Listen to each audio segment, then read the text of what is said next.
Hello, ladies and gentlemen. Welcome to the demo video of our device's circuitry. Now, we're going to start with Figure 1, or the circuitry of the pump. Now, the pump is solar panel, and midway down the solar panel wire is a location of insulation removal, or we just peeled back the insulation. Now, the first step is to take a jumper wire and hook it onto one of the insulation removed copper wires.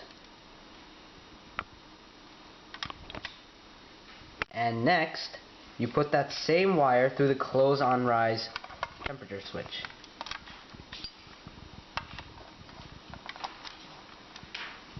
And now we're going to add a manual switch so we can turn the pump on and off and not waste energy.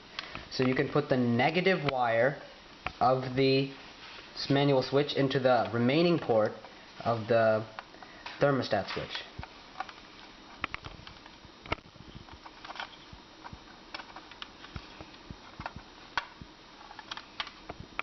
And then you can put the positive wire into the other wire splice for the solar panel line.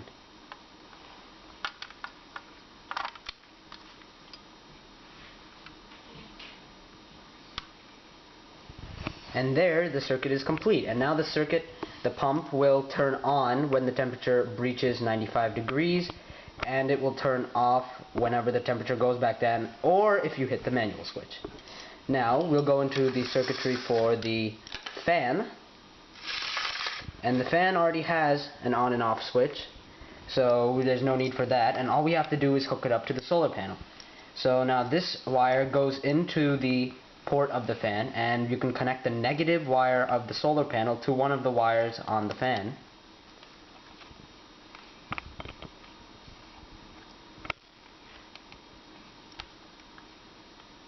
And then you can do likewise with the positive wire.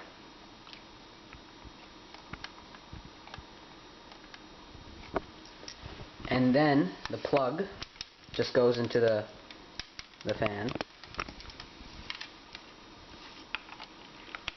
And then that circuit's complete. Now both circuits are complete. Okay, and now we're going to go through a slight overview of the parts for our device. First, we've got our main box containing the water reservoir on all the sponges and the screws holding up the lids. And now we have what we like to call the second level, or the place which floods with water, which is this. Yeah, and it goes in like that, right there. And to get water up to the second level, we have the small submersible pump, and that submersible pump just goes right into the water reservoir and just pumps water up onto here. And to get the water from the pump to the second level, we have the tubing and the connector.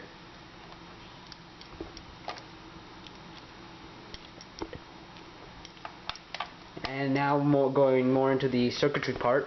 The entire device is powered by two solar panels, one for the fan, one for the fan and one for the pump. And to control the device based on the temperature, and what the star of our entire project really is, the close-on-rise thermostat switch. And what the close-on-rise thermostat switch does is when the temperature goes above 95 degrees, then it turns the circuit on, and when it goes below 80 degrees, it turns the circuit off. And that's really what we use to turn the circuit on after the temperature in the car hits the fatal point for many infants. To control the pump, we have a manual switch over there, so in case the temperature isn't below 80, then the person can turn on and off the pump. And the fan over here already has an on and off switch. And the fan is what takes the moist air gathering in the box and chucks it outwards to replace the hot air in the natural ventilation cycle. So that's also very important, otherwise the car wouldn't really cool down or anything. And those are all the parts for our device and their main purposes.